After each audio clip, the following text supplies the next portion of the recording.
All right, OK, welcome back. So, yeah, we're going to be sifting through the front pages, but this is a huge news story that's taken place today. I was absolutely sickened that Keir Starmer got a nice send-off in Parliament today. Goodbye.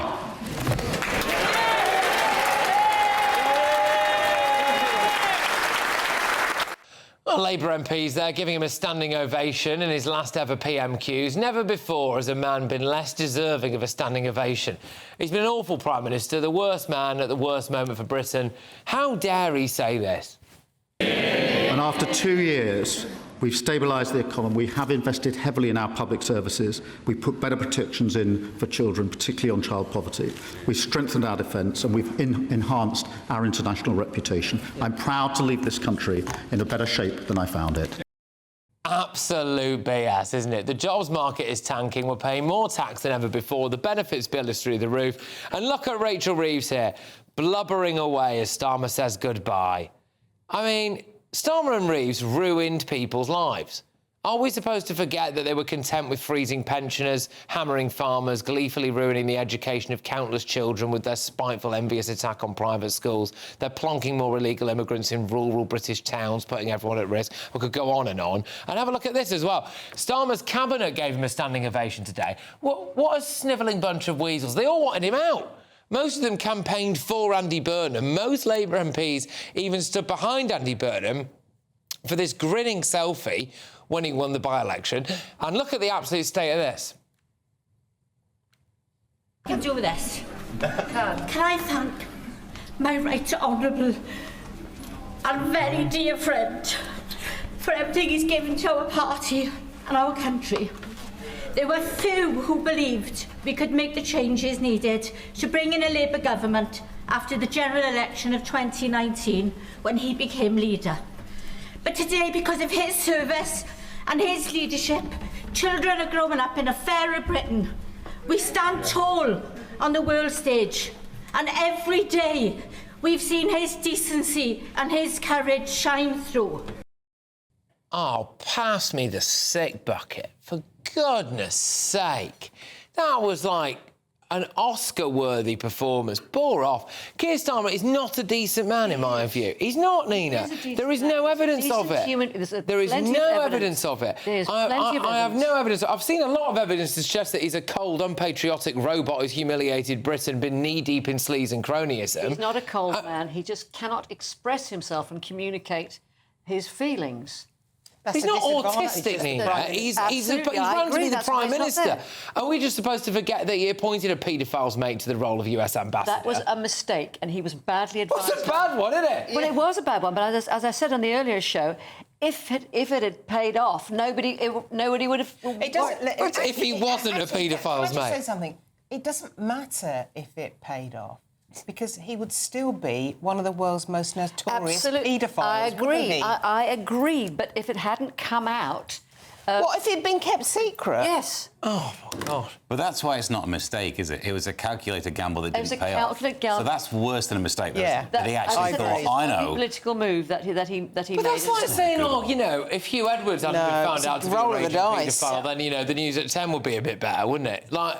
Yeah, anyway, right. So can I just say very quickly, I was listening to an interview today with Tom Baldwin, who is his official biographer, and he says that the two big mistakes that were made were Winterfuel and Peter Mandelson. He believed that they were both solvable issues, but I don't think that at all. I think Winterfuel could not be reversed because you could not take away the fact that you thought of it in the first place, and you certainly couldn't ever address the Peter Mandelson issue successfully. I don't know. For the first one, I think that's a really good example of what I think is one of the biggest problems with this government, is they'd make a bad decision and they cling to it for long enough... Too long. For long enough that they got all of the reputational damage, and then when that levelled off... Yeah, and then they went, we'll change our minds now that we can't get the win for it. Exactly if they'd have done it straight away, maybe they could have been. They could have called that a mistake. The big mistake was caving into the backbenchers and not doing the welfare reform. Absolutely. That was the moment, really. You know, that was really. But he is. Look, and you talked about Caroline there, the Welsh MP. Yeah. She is she is entitled to have that emotional response. She's not an Oscar-winning actress. She feels that. She feels that. Well, I mean, yeah, but I look do you know anything at about her? She's an amazing woman. She's just about lost. She's lost 8 stone, I think. It's 8 stone something. Not that it's got anything to do with anything. But she is a woman who is, she. What? Patrick shaped up, and he's only slightly more emotional than he was. Yeah. No, I mean, look, the problem for me is that when I look at... I have to be quite careful what I say here. I see things behind the scenes that other people don't see. I have seen the sheer scale of utter deceit by this Labour government. When I go to them for comment on stories that I know are true, and then they come back with a lie, and it is a lie, and then we have to prove that they're lying and get it out there, and then they do a U-turn. Just even their communications have been absolutely disdainful and deceitful. And I'm sorry, she can cry me a river. I know countless old people that were crying. I know farmers that were crying. I know business owners that were crying. I know people who are staying up at night because they can't sleep because of the decisions this Labour government have made. Unemployment up by about 300,000. Those are people that are crying, right? What's she crying about? Oh, she's lost her mate. You've worked hard for your money. So why does it feel like your pounds are constantly losing value? Your savings should grow and be safe. It's common sense, isn't it? But here's the truth. Policy impacts inflation, which silently erodes your purchasing power. Don't let inflation decide what your money is worth.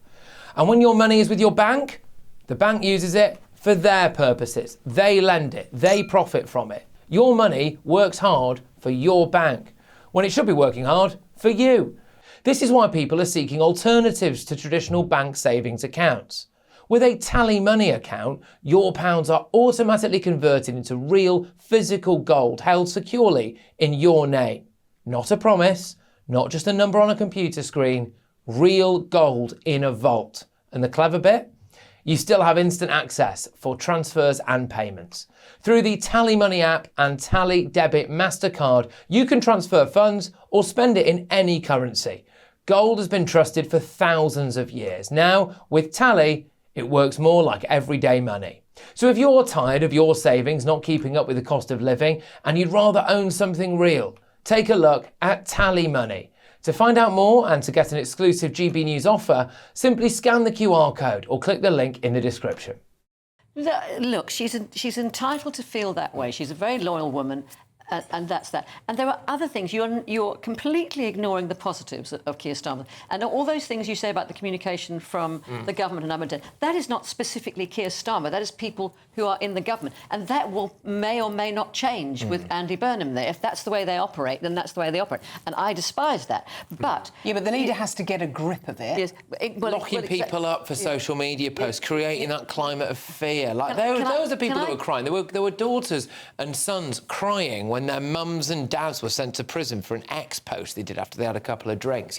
That's who I cry for, not Keir flipping. Can I just say, I just want to interject here and say that aside from all the colour and the tears and the should she cry, should she not cry, should he get an ovation, should he not get an ovation, that's all noise. There are 3 points here. He said he'd improve the public sector. He said he'd stabilise the economy. He said he'd strengthen our defence. None of those 3 points are true. He has stabilised. No, he hasn't. Yes, he has. No, he hasn't. He has not. The economy. He has not stabilised the economy. You will not find any senior economist who agrees with that at all, including Jim O'Neill, who is going in to advise him precisely because he hasn't stabilised the economy. Compared to the economy, the Conservatives... That's another argument. No, it's not another. It's exactly the same. Argument. It is sheer hypocrisy for Conservatives to go... And that's another argument again. No, it's not another argument. It is absolutely relevant. It's stick to those 3 points. Well, absolutely. Because there's a couple more clips from today I want to get into. So what was Keir Starmer also famous for was just worse than any Prime Minister I've ever seen, not answering questions at the dispatch box, right? And here was a clip today. He might not have answered many of the questions I asked him, but at least he turned up. It is important to respect Parliament.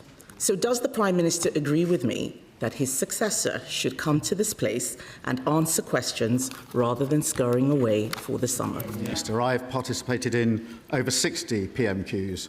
Always a pleasure, always something to look forward to. And I've answered, or at least given answers, 2,800 times. I'm sorry, I hate this. I know loads of people out there are going to think, oh, you've got such a bad heart, Patrick. I don't like this laughing and joking. The country's going to rack and ruin, and you've got them there. They're basically making a joke about how he treated the country and the people with utter contempt by refusing to answer basic questions on vitally important subjects at PMQs. I don't find that funny. Is it? No, I mean, we've sat around this table and complained about that there should be some sort of thing. The Speaker should actually force you to make the answer at least on topic, at least have to wriggle round on topic. Do your Neo from the Matrix, managing to avoid answering it, but on the top, rather than going, well, you say that, but your backbencher tweeted this, which was just diversionary tactics. You wouldn't accept that if you were rowing with your spouse and they started changing topic all the time, would you? And yet it happens at the top seat of government. So, yeah, that was terrible. I also think, while we're talking about people crying, Rachel Reeves crying again today, it turns out, if you plot the graph, she only cries when she thinks she's about to get sacked. Yes. So, you know, we'll see how long she's in that job. While you're talking about unemployment, there's another one going up. That's true.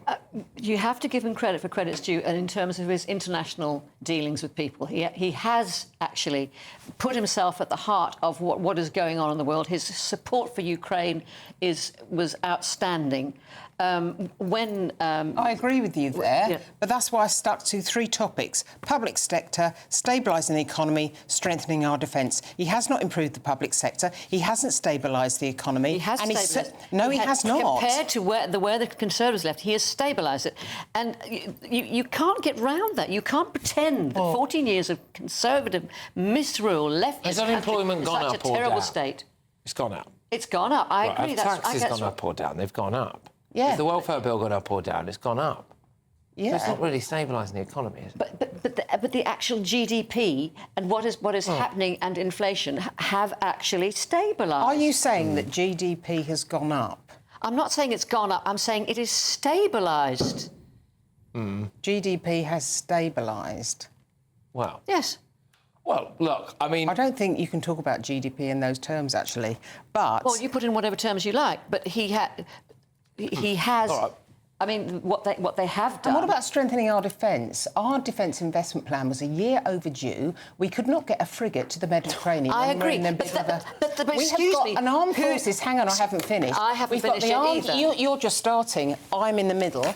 So we've got an armed forces who can't... There are not enough of them to occupy Wembley Stadium. We've got a terrible recruitment situation. We do not have enough arms. We do not have enough money. And we do not have a hope in hell of reaching 3.5 of GDP by 2035. You have just described what the Conservatives did. You cannot blame any of that on Keir Starmer. I can. No, you can't, because you're an idiot if you can. No. He's in power when the defence investment plan is a year overdue. How is that the Conservatives' point of view? It's not. Never mind. Never mind the Conservatives. You just said the Conservatives. The delayed investment plan is a year late. How is that the Conservatives' fault? I'm not saying that about the plan. I thought you did. No, I did not. I said the state that this country's defences are in is entirely down to the Conservative Party. Ben Wallace said it was hollowed out. We hollowed it out. You cannot build a frigate. You can't build a drone practically in 2 years